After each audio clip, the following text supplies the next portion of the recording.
My name is Jennifer New. I'm the Associate Director of the Obermann Center for Advanced Studies at the University of Iowa. And we organize these conversations in conjunction with our friends at the Iowa City Public Library. The goal of this conversation, yes, there's Jason Polios, my colleague at the library.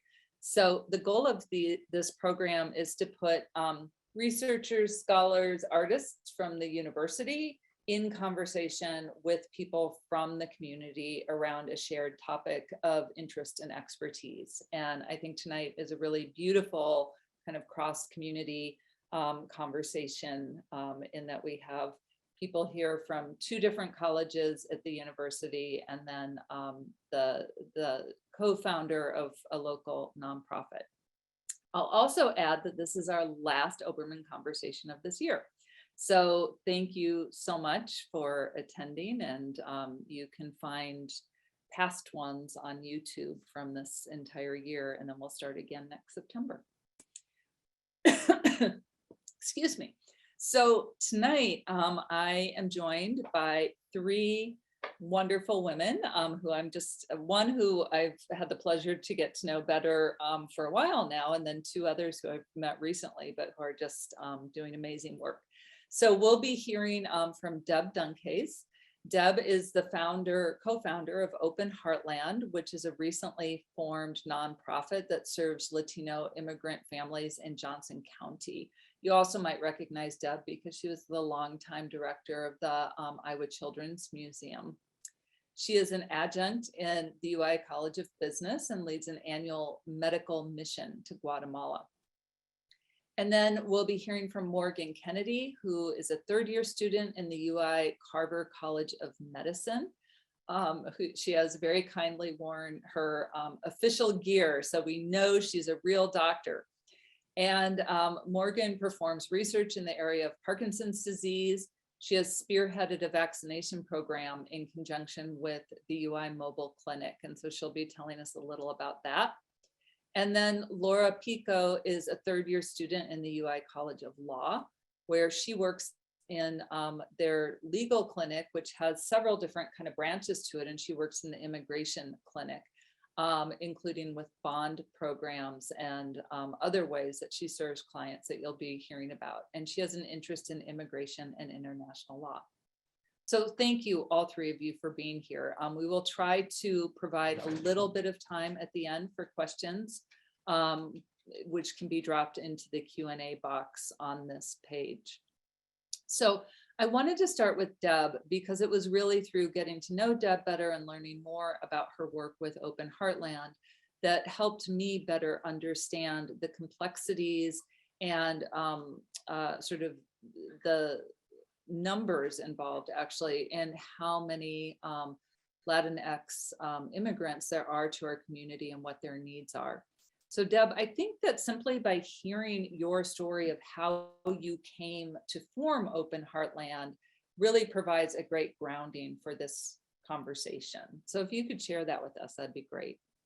I would be delighted to. Thank you so much. So I'm going to share it with some photos. I'll screen share so I can share this with you. And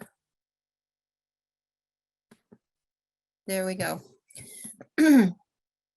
So as Jennifer said, for about 21 years, I worked at the Iowa Children's Museum. And for the last 8 years, I've been leading a medical mission to Guatemala. Through all of my experience, through all my time here on this earth, doing what I do, there are so many things in this world that are very subjective, right? Like people have lots of different opinions and ideas about various topics. One thing, one absolute truth in this world, no matter who you are, no matter where you're from, no matter what your economic status is, no matter what, is that parents love their children. Every mom loves their child. Every dad loves their child. And parents would do anything for their kids to help give their kids a healthy, happy life, right? This is a photo of one of my parents that I work with down in Guatemala. And this mom has a young child, a beautiful little guy, Alejandro, who was born with cleft lip. She walked 3 hours to catch a bus, rode a bus for 10 hours to get him to the hospital where we do our medical mission. Every day you see evidence of how much parents love their children. And that's really why we started Open Heartland. Open Heartland was founded in March 2019. We're a 501c3. As Jennifer said, we serve the Latinx immigrant community of Johnson County. The families we serve are primarily from Central America and Mexico, and they are in search of a better life, free from violence, lack of access to education and healthcare, and severe poverty. And truly, this is because they love their children. That's why they are seeking a better life. They love their kids. Our mission is to celebrate the richness and strength of our diverse community by fostering inclusivity, building relationships, and reaffirming our shared humanity. We have 3 core values: super simple, never judge another person, follow the golden rule, and give without expectation. We're guided by a few very simple principles: that every person on this planet deserves the right to justice, equity, inclusion, respect, compassion, and we believe deeply in service above self. So why are we focused on the Latinx community? Here's why. 70% of Latinx families living in Iowa today have children under the age of 18. That's a huge percentage. The Latino population constitutes 6% of the state of Iowa's population, which is 130% growth from 2000 to 2020. That's a huge growth. And according to the Woods and Pool economic study, by the year 2050, almost 15% of our population will be Latinx. And the thing about Latino immigrants are they come to this country with nothing. It's very, very difficult for them to leave their family, to leave their culture, to leave what they know, to come to a country with another language, new customs, new culture, and they come with the clothes on their back and whatever they can carry in their hands. So they come with very little. All of the work accomplished by Open Heartland in this short amount of time is 100% grassroots driven by volunteers. We have no paid staff. We're a little bit unique, but we are committed to helping our community become a really good, happy, healthy home for all of our Latinx neighbors. I couldn't move forward without talking about the other co-founder of Open Heartland. The woman in the front, dressed in pink, and their shirt actually says pink, is Elizabeth Bernal. Elizabeth is a force of nature. Elizabeth moved to the United States from Mexico. She is raising 5 children in the Iowa City community. She currently works as a cultural liaison for the Iowa City Community School District. And Elizabeth is a tremendous asset to Open Heartland in helping us build relationships with the families that we serve. So how did it all begin? It really started with this work that I do in Guatemala, knowing what parents will go through, knowing how much parents love their kids. And I mean, that happens in our own neighborhood. It happens everywhere, knowing how much parents care for their kids. I'm also studying Spanish in Guatemala. And one day my Spanish teacher, who's an indigenous Mayan, said to me, "This is lovely that you're doing this work in Guatemala, coming down once a year for the Cleft Palate Mission. But knowing how many Latinx immigrant families are living in Iowa, what are you doing for those families to help them? Because they face so many daily challenges." And I said, "Really good question. Nothing now, but we will start." And that's how Open Heartland actually started. Elizabeth and I, in the summer of 2019, we organized play dates in 7 of the most vulnerable mobile home communities in Johnson County. And we just showed up in our cars loaded with cardboard and masking tape and markers, and we just played with the kids. We were doing STEM activities, helping the kids learn about balls and ramps, but the kids thought they were just building cardboard structures. And as that happened, what happens is you get to know the kids, you build relationships, and then you get to know the families. And once we got to know the families and made friends, we realized that a lot of these families were food insecure. They didn't have enough clothing for the kids. They didn't have books in the house. They didn't have resources. And so little by little, we started bringing supplies to help the families that we were meeting. At that time, maybe we knew about 50 families. And then COVID happened. And once COVID happened, everything changed. We had a really strong call to action from the Latinx immigrant community. Minimum wage earners with no benefits were seeing their hours cut from 25 hours to 5 if they were even able to retain a job. I know that COVID had a huge impact on everyone, but on the immigrant community who are already living on the edge of survival, it was really intense. So the families that we were supporting were now in much more severe danger of food insecurity, home insecurity. And so we started, Open Heartland has to date given out about 5,000 plus bags of food staples. These are available every week. It's very simple: rice, pinto beans, maseca flour, oil, toilet paper, soap. Families can take as much as they need. It's all free, no questions asked. And in this community, we have excellent food banks, but our families are not comfortable yet using the food banks. We're working to change that. We are working with community, and we have big plans to change that in the future. But for now, we have built trust with families, and so families are able to come to Open Heartland and help relieve their food needs. We've helped with back to school events. We've supplied over 1,000 students with backpacks and back to school supplies. And again, kids can get these when they go to school on the first day. All they have to do is ask their teacher, but that's not the same as having that backpack full of new pencils and new crayons and going to school that first day, really well prepared and ready to learn. We realize that kids don't have the winter gear they need living here in Iowa, so we've done winter coat and winter gear drive to help over 1,000 kids, also shoes. Every holiday, we have a Santa's Elves event. We started with 50 families. We're now working with over 250 families. So we work with community members, provide gifts for the families, Christmas food, toothbrushes, toothpaste, homemade cookies, of course. And last Christmas, we were able to raise enough money to give every family $100 cash. We have helped give out hygiene supplies to families. We help families with their home needs for paying rent, utilities when they need it. We also have a little tienda in Open Heartland that's filled with clothes, household items, blankets, towels. All of it's free to families. They can come shopping every week, get whatever they need. The other big accomplishment that Open Heartland's done is that we opened a Learning Nest when school went online. And so the Learning Nest was a place kids could come with their adults. It wasn't a drop off, and they could do online school.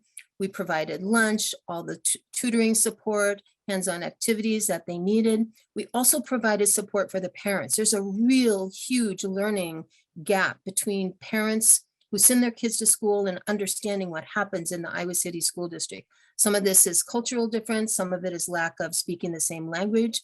And so we were able to help parents navigate that. We found, as most women find, that when women support each other, incredible things can happen. And this is what was happening at Open Heartland. We started English classes for adults that are still ongoing.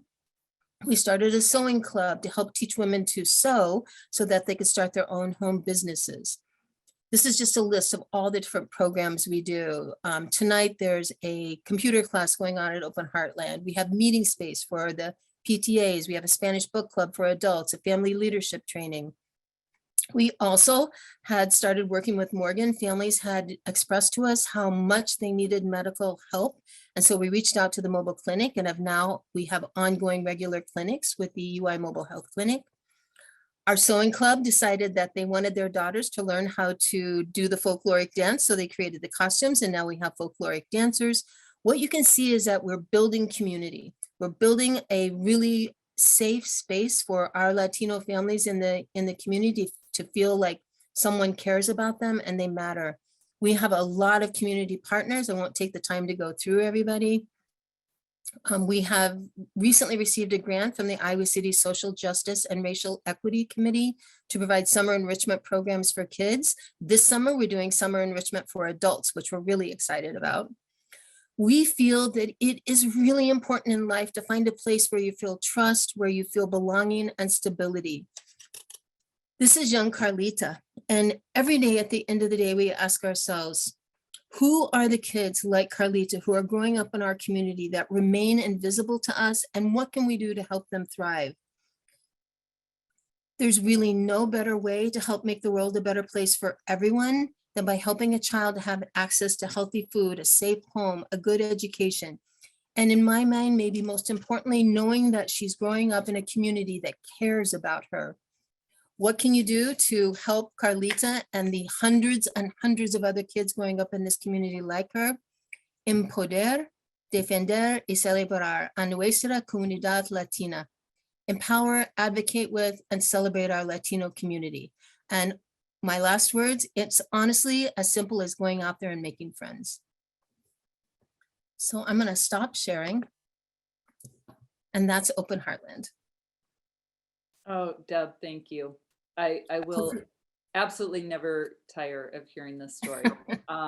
Thank you. And I learn more every single time. So I think because you actually answered really my next question. So I'm gonna move to Morgan and then Laura, and then we'll come back all together. So thank you so much. So Morgan, if you could tell us, first of all, for anybody who's just not aware of the work of the UI Mobile Clinic, to kind of give us that broad picture of that program, and then how you got involved both with Open Heartland and the local Latinx immigrant population, and what you've been doing recently with them. Thank you. Yeah, absolutely. Thank you guys for including me in tonight's conversation. So again, I am a third-year medical student, and I currently serve as the clinic operations executive for the University of Iowa Mobile Clinic. So in that role, I oversee all of our 12 clinics and their functioning, as well as our telemobile clinic, and then many of our different outreach and public health projects that we kind of spearhead, including some vaccination efforts in these past few years with COVID-19. So a little bit about Mobile Clinic in general.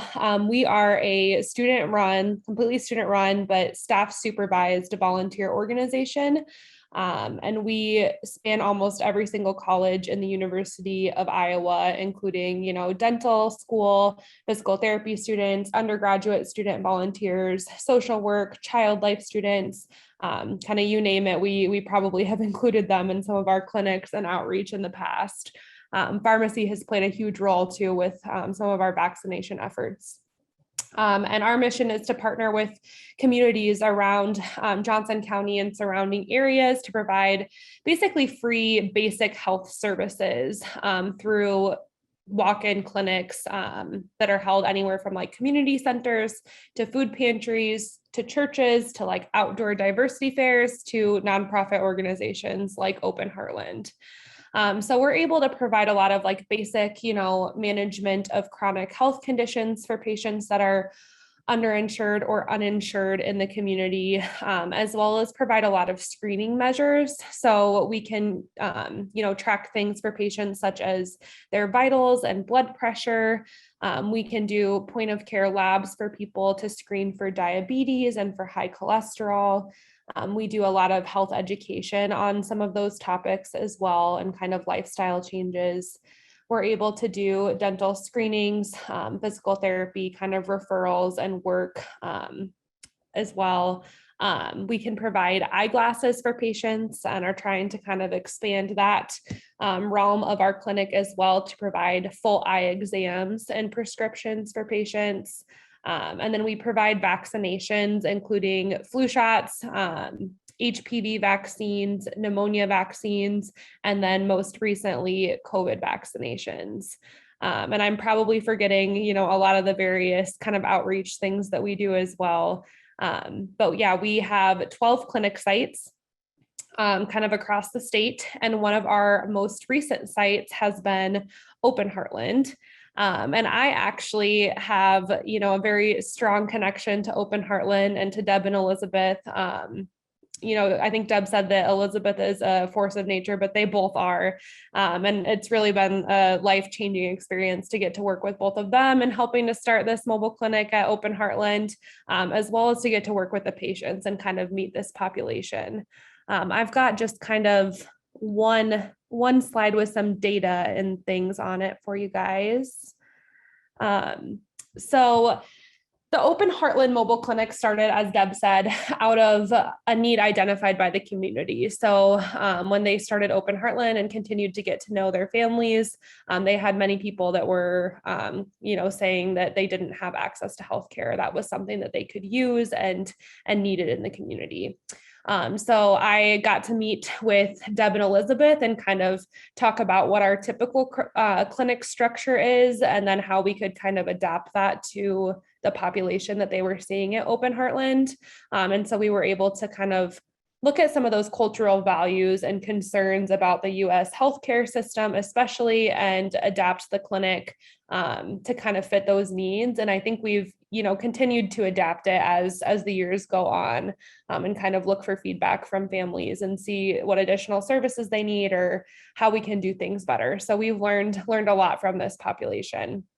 So our very first clinic with Open Heartland was in February of 2021. And so since that time, we have seen a total of 95 patients in, just over a year, which is pretty impressive for kind of our standards. We are a completely volunteer based clinic, and throughout that clinic time, patients go through all of those various services that you just heard about. So they get a lot out of one visit. So seeing 95 patients at just this one site has been huge. And we have given 544 COVID vaccinations just to the Open Heartland population alone. They were our very first COVID vaccination site, and kind of spearheaded that program. And so I got to be a part of that process as well, as we kind of worked to start COVID vaccines for our patient population, and kind of use Open Heartland to then put the structure out to the rest of the community. And we've now given close to 2,000 vaccinations throughout the community. They also had the first pediatric COVID vaccination clinic, kind of in conjunction with our Child Life team, to kind of help with some of those fears and worries of kids along the way. They were there and had, a lot of different activities. They were able to give teddy bears vaccinations before they got their own. We had a lot of different, glitter tattoos and things like that for distraction methods. So Open Heartland has really helped us to kind of do some of this outreach and kind of start some of these structures, which has been great. We also had to overcome quite a bit of vaccine hesitancy throughout this process. And so, talking with Deb and Elizabeth, and then getting feedback from, the population at Open Heartland, and even kind of hosting a pre-vaccination clinic, information session to kind of debunk some of the myths that they had heard and talk to them about the science and the data behind the vaccine process and behind disease in general. And, what we've found is that there are a lot of various cultural barriers for this population with the US healthcare system. And so I think it's been really enlightening for a lot of our student volunteers to be able to work with this population and to think about some of these things and what we can do to make it a more welcoming environment and kind of cater our services to this Latinx population. So they have gained a huge part of my heart throughout the past couple of years of working with this population. So I kind of talked about some of the services that we offer. And then some things that I've just seen throughout working with the population that are huge needs are mental health care. I have numerous stories of patients that come and, they might come and say, oh, I just want my blood pressure taken.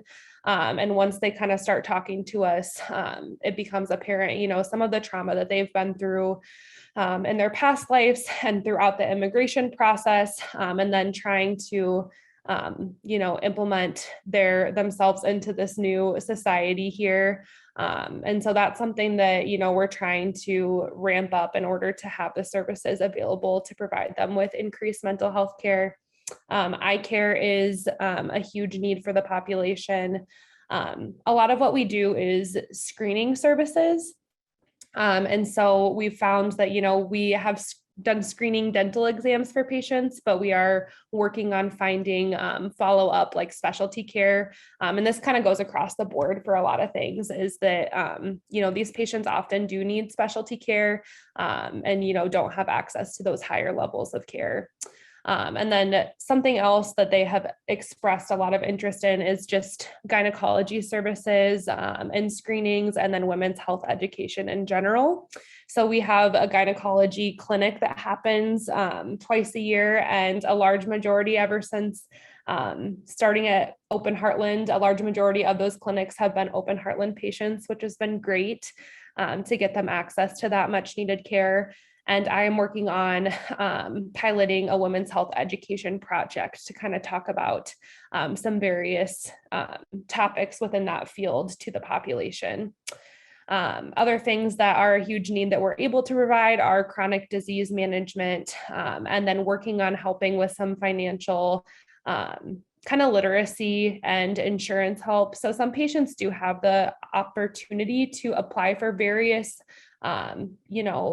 forgiveness of bills at the hospital or different types of financial help, but the barriers to be able to kind of fill out those applications and go through that process is huge. So trying to see what we can do to help them with those endeavors. So those are just a few of the things, that we've been able to do at the mobile clinic with Open Heartland thus far, and kind of some of our plans for the future. Great. Thank you, Morgan. Thank you very much. I want to move to Laura, and I think it's very interesting, like thinking of what people over in the College of Medicine are providing, and then thinking, relatively nearby in the College of Law, and that you're not necessarily working together, but you're kind of working in parallel. And so, Laura, as a third-year law student, first of all, I would be interested to learn more about how you got interested in immigration law. And then if you can give us kind of a sense of what the immigration law clinic at the University of Iowa does, and what kind of cases you see. And then I know we talked the other day about some of the barriers that you see in terms of people being able to deal with certain legal issues that might on the face value seem relatively easy, but are really quite complicated. Hello, I'm very excited to be here and talk about these very important issues. And I'm just touched by hearing what else happens in the community. I feel like sometimes when you're in law school, you're in a little tunnel, and it's hard to be aware of other resources and other wonderful programs. So I became interested in immigration law since before I was in law school. My family has undergone the immigration process, and it was lengthy, and lawyers were there to help. So I was interested in that just personally. And then during my law school experience, I took immigration law and policy, which was fascinating. I also interned with an immigration firm in Des Moines. And now this is my second semester working at the clinic. And I've really, really enjoyed the different aspects of it, both the legal aspects of it and also getting to connect with clients. And well, the legal aspect of it can be exciting because we get to work with clients who not only are undergoing defensive proceedings. So that's when we work with clients who we believe are wrongly targeted for deportation by ICE. And we ensure that they get to stay in the US and that they eventually have a pathway to legal permanent residence and get to be with their families. The other type of process that we work with is affirmative proceedings. So that's when we assist clients obtain benefits, obtain rights that they are entitled to. So we help them submit government applications to USCIS, which you might have heard of, US Citizen and Immigration Services, to obtain benefits such as like citizenship or work authorization or permanent residency. And this can be challenging at times as well, although it is exciting because immigration law is extremely political. It can change depending on who is in power, not only the president, but also the party. So unfortunately, as we saw in the previous administration, immigration law can become tangled with xenophobic politics that detract from the needs of vulnerable communities and the human rights that we really should be advocating for, and that I believe should be at the center of immigration policy. So thinking of that, I think the most rewarding part for me has been connecting with clients. I've really enjoyed connecting with Spanish-speaking clients, especially just because as I'm Latina and I speak Spanish, so I get to connect with them and form a trusting relationship that is often difficult for many of our clients to form with institutions, just because it might feel like institutions have forgotten them, don't care about them. And so it's difficult to trust these systems. So just being there and being the face and being that person who can say, like, I don't think you're a bad person, it's just the system, like, let's work together. It has been meaningful, especially just listening to Spanish. I think when clients know that I speak Spanish, their face just lights up. So that has been great. And so working with clients, I have also become aware of the barriers that they face.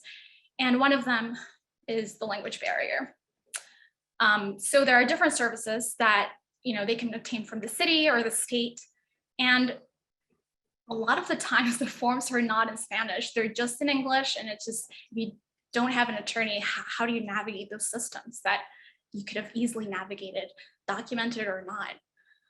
Another barrier, which goes more towards, I guess, the culture and politics, which I can't not talk about politics when I talk about immigration law, just because it's so intertwined, is just the lack of access to community resources because of sort of like the damaging rhetoric that has pushed Latinx immigrants into the shadows, and maybe, I guess, a feeling that they might not belong to the American narrative. And maybe seeing that there's not a lot of diversity might feel alienating too. Even though, as I said before, certain laws do provide protections, but there's just a lack of access and a lack of knowledge of those resources. Great, thank you. I would love it if each of you could share with us, because we're talking about this issue of visibility, and I think of, Deb, you shared that slide of the girl, and that bringing a name and a picture and a sense of who this person is, I think helps so much. We can talk about statistics and so on, but if each of you in whatever order can share just a bit about a person who you have connected with that really helps us all better understand what one person's experience was, and any piece of that, like why they came, obstacles they faced, things that have been helpful to them, any pieces of that. I can start. So as I said, we work with about 250 families, and I agree with what Laura said. It's pure joy working with these families, even though the challenges are horrific, the circumstances are horrible. The bond and the friendship and building that trust so that these families who are so isolated feel that they now belong to a community again. Like there are people in this community who care about them, who care about their children. So I can share a story about a young couple who come from Mexico. They got married when I think they were 15, maybe 16, and decided they were going to raise their family in the US because the community they come from in Mexico is so impoverished that there's just no way that they could really support a family and have their child get an education and go to school. It just was not in their future. And so they worked with a coyote. Somehow, both of their families were able to pull enough money together to hire a coyote to help them come across the border into the US. They lived in California for a while. And in California, you can live in communities where I mean, the whole community might be Spanish speaking, so it's very familiar to you. But the cost of living was so great that they had heard about Iowa. They had heard that Iowa was a welcoming place, especially Iowa City. And so they moved, and by this time they had a young daughter and they moved to Iowa City. What they recently told me, because I was asking them just generally, because I see them every week, I was asking them how things are going. They're both working and their daughter's in school. And they said the most amazing thing to me, the thing that they love so much about living in Iowa is they have friends here now. So when they first moved to the mobile home community they lived in, and they lived in it for like 3 years before Open Heartland started, you know, you're right next door to each other, but they didn't know their neighbors. And these families are not just invisible to the greater Iowa City community, they're invisible within their own living spaces within the mobile home communities. And then once Open Heartland started, not only did they meet people throughout the community through our organization, they met their own neighbors. And so now everybody's over for dinner, the parents help watch each other's kids, they run errands for each other. And to me, just knowing, and Morgan talked a lot about mental health, knowing that you have a community, that you have friends that you can rely on, that does a tremendous amount just for your mental health. So, I mean, when I said sometimes it's as simple as just being friendly, making friends, it really can be that simple. And that can be a huge help to families. I can share a bit. I mean, there are so many stories. This is just the most wonderful population. And we get to work with quite a few different, populations of underserved, residents of Iowa. But there's something really special about this group here. I remember being at the women's health gynecology clinic that happens about once every semester. And this patient had immigrated to Iowa from Guatemala, and she had immigrated when she was pregnant. I believe she was 20 weeks pregnant at the time. So she came here and she was, fleeing poverty in Guatemala, some civil unrest, and a very abusive relationship that she was in with the father of her children. She had 2 other older children as well. And she had tried to, use contraception multiple different times because, her kids were not in a great situation with her partner and kind of their situation in Guatemala. And she had continued to get pregnant while using contraception. She had a really traumatic delivery at the University of Iowa with a lot of different complications, and she almost didn't make it. And so, as you can imagine, for a complicated stay like that, that really racks up the medical bills. And so she came to our free clinic kind of with this entire story. And, questions about if her bills, if she needed to pay her bills, she was getting, letters about this. And, she wanted to talk about contraception options. And, as the visit went on and we got to know each other a little bit more, it became very apparent that there were a lot of areas, that, we could help her with. And one of those was her mental health and, the trauma and the stress of coming here and going through her pregnancy alone and having a traumatic delivery and not having anyone to care for her children during this time and not having a community established or friends prior to this. And the very first thing that I thought about was, have you been to Open Heartland? Have you heard of Open Heartland? Like, let me tell you, let me get you connected with them. And so I was so excited to talk to her about this resource, this wonderful resource that I know in the community. And she told me that, that Elizabeth's name and Deb's name and Open Heartland was one of the first things that someone told her, like when she got to Iowa. And so that was a really heartwarming moment for me.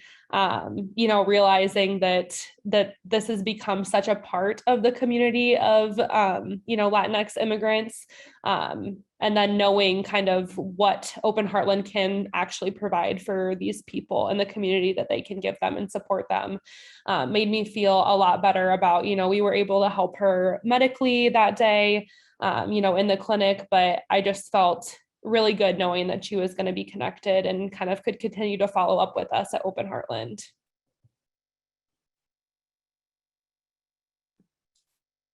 I have a story about a client. She gave me permission to share, but that just illustrates the difficulty of the situations that some clients are in and why it's not easy to just go and get a visa and come to the country, as well as her tenacity and her determination to find a better life for her and her children. So this client is from a country in Central America, and she lived there with her children and her husband. They had their own house, and her husband was selling fruit to local vendors. They were living a pretty good life until some gang members approached the husband and asked him to pay a weekly sum of money called like a war tax, just because they perceived that they had some money. The husband refused, and soon thereafter, they brutally murdered him. The client afterward, she was able to collect her bearings after such a traumatic event. And she started a little store, a little grocery store to support her children. And she also started attending some political party meetings. It was for this party that was opposing the government in power at the time. So this was sort of like an activity that was giving her empowerment and strength. And she started gradually moving up the ranks. And then she held a meeting in her home. And the government caught wind of this, and they came into the meeting. They beat everyone up and they threatened the client. After this, she feared retaliation, so she stepped down from the party activities. And soon after that, the gang that had murdered her husband recognized her as the wife and threatened her and her children. She knew that the threats were real, so she went to Mexico with her children. And she asked for a visa to stay in Mexico, and she was given the visa, but not the children. She was told that they had to wait some months before the visa came through. And then during this time, she had a run-in with a gang in Mexico who threatened her life and her children as well. So at this point, she wanted to go back to her home country, but her family told her that the gang that had threatened her was waiting right by her house for her to return. So there was no time, no choice. She had to escape for her life, and she crossed the border and she came to the US to find safety for herself and her children. And she's been living in Iowa City for a few years now. She's been working with us, and we're trying to get her an asylum application based on fear of persecution from the government. Basically, we're trying to show the government that she cannot go back to her country, that she needs to stay here, and she has built a life here with her children as well. But those applications take years. It's been years, and she's still just an asylum applicant. But the good thing, though, about being an asylum applicant is that you can apply for a work permit. So we've been helping her renew those. I say those because the children can now work as well. But then it's also difficult because there's a gap between when the work permit expires and when the next one comes through. And so her children can't work anymore because of the immigration system. And it's been really difficult for her. She still has her work permit, so she's able to work to support her children. But it's been complicated, but we're helping her. And knowing now about Open Heartland and these other wonderful resources, I will make sure to talk to her about it. But she's just phenomenal, everything that she's gone through, and she's just doing this for her children. Which is right where you started with the very first slide, Deb. So yes. Oh my gosh. Thank you. Thank you for sharing that. That's very upsetting. Can I add one quick thing about the Yeah. story you shared, Laura? One family that I've been working with, mom was deported. She did a little roll through a stop sign, which we've all done, right? But she was picked up. She was deported immediately, never got to tell her 5 daughters goodbye. One of the daughters was a special needs kiddo. The youngest, when mom got deported, was 4. It took about 5 years for mom to get back again. And I was taking the girls to the airport so they could welcome mom home. And the littlest one was sitting beside me in the front seat and she started crying. I'm like, don't cry. We're going to get your mom. Your mom's coming home. And she said, but I can't remember what my mom looks like. I mean, deportation is devastating for these families. Devastating. So I wanted to do kind of 2 things simultaneously. One, I'd like to encourage people who have questions to start putting them in the Q&A. And then at the same time, I know that one of the questions is going to be, what can I do to help? And so to think about that both at the very personal level, as far as what could I, give, donate, volunteer, and also maybe at the, level of voter or, letter writer at various levels, what can I do to help? I would say be an advocate. Be an advocate for these families in every possible way. That can be as simple as recognition when you're at the grocery store. Say hello, say hello, say hello to the kids. If you see a person struggling in this community, whether it's with the language or in any possible way, offer to help. Like that's one way, be an advocate so that these Latinx families who are part of our community are truly part of our community. And advocacy when the kids are in school, advocacy in the groups that you're in, at your workplace, be a strong advocate. Everyone can do that. And in terms of resources, because these families do come here most of the time with nothing, Open Heartland is a great place to recycle housewares, clothing, gently used clothes, books. We are always looking for financial contributions as well. We are a 501c3, and the financial contributions help us purchase food, help us subsidize some of the housing costs, and pay rent for Open Heartland.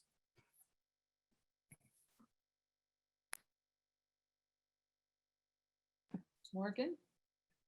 Yeah, I would say I would definitely echo all of those things. I would say in general, just using some of the things that you've heard tonight to recognize how you can, be more welcome to people that are immigrants into the Iowa area, and kind of trying to view things from their shoes.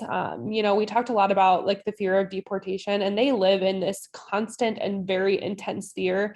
And that shapes every decision that they make and everything that they do, and the organizations that they're involved in, and if they leave their home, and if they share information about themselves. And so I think just going into conversations or interactions with some of these individuals, kind of having that in mind and trying to make them feel more welcome and, safe is a huge thing that you can do to help. I would echo what Deb said too. I think that, obviously I have ways in which people can donate or volunteer with Mobile Clinic, if that's of interest to you, but Deb and Elizabeth do such great work at Open Heartland, and I am there frequently and see that the donations and the programs and things that are going on are being put to such good use. And so I would encourage people to reach out. They are always in need of extra hands and extra supplies and donations. And then I guess from a public policy and healthcare standpoint, we have a lot of barriers to making significant change there.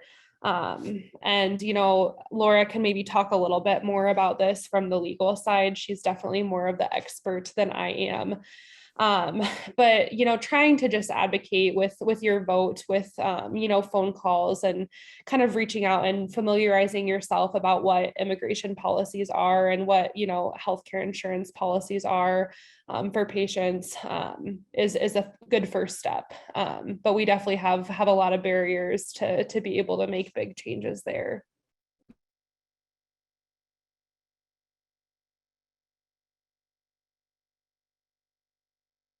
Laura, did you want to add anything, or does that feel? Yes, I just wanted to add a few things that echo other few things. But no, if we want to change the legal landscape, definitely we need to make sure that we not only vote at the state and federal level, but also at the local level. City council and law enforcement are so important because they have a day-to-day impact on the lives of immigrants in our community. Like initiatives such as the Johnson City ID are important to just make sure that the members of our community don't feel stigmatized because of how they look, the language they speak, documents or no documents.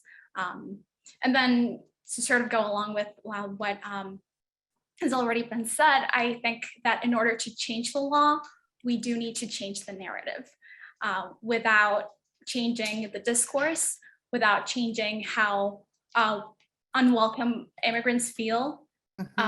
Then with a stroke of a pen, the law can change.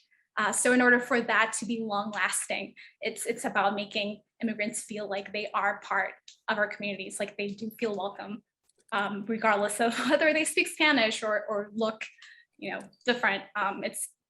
This is what makes Iowa great as well. It has been welcome to immigrants before, so I think Iowa can definitely continue with its tradition. Right, thank you. So we have a few questions in chat. One of them is in Spanish. Laura, I'm gonna let you look at that for a moment. The other one is, what are the panelists' opinions on how Johnson County decided to open the ARPA Excluded Workers Fund to lottery for all residents with low income based on the struggles that you all recognize in working immigrants in this region? So ARPA is the funding coming as COVID relief funding to communities. That's a fairly specific question. Any opinion? Yeah. The only thing that that I have to add to that question is that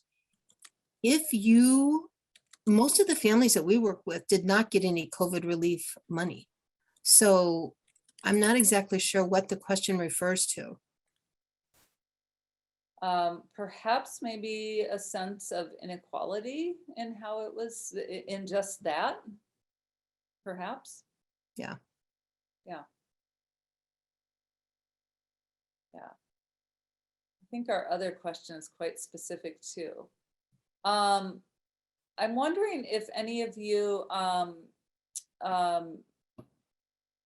have questions for each other after hearing each other speak. And also if there's also a question now, what is the Johnson ID? So that could be. And I have a question for Laura about that. Yeah. The Johnson County ID card is a wonderful, I think that's been in existence now 5 or 6 years maybe. It's a wonderful form of identification that anyone can carry who lives in this county. Wouldn't it be wonderful for the Latinx immigrant families if that ID card could be translated into a driver's license? If that ID card would allow you to get a driver's license, that would eliminate so many problems with law enforcement and with ICE. Is that even possible, Laura?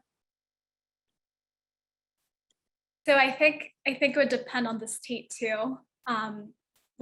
Since the DOT is also like part of the at the state level lawmaking, but that would be great in terms of like destigmatization and like just being able to move around. There's not a lot of public transportation here, which reminds me of the same client that I was talking about, how difficult it is to move around if you don't have a driver's license.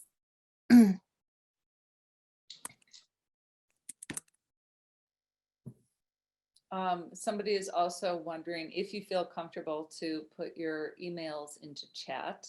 I think also the Open Heartland webpage is quite easy to find. So if you just do a search on Open Heartland, Iowa City.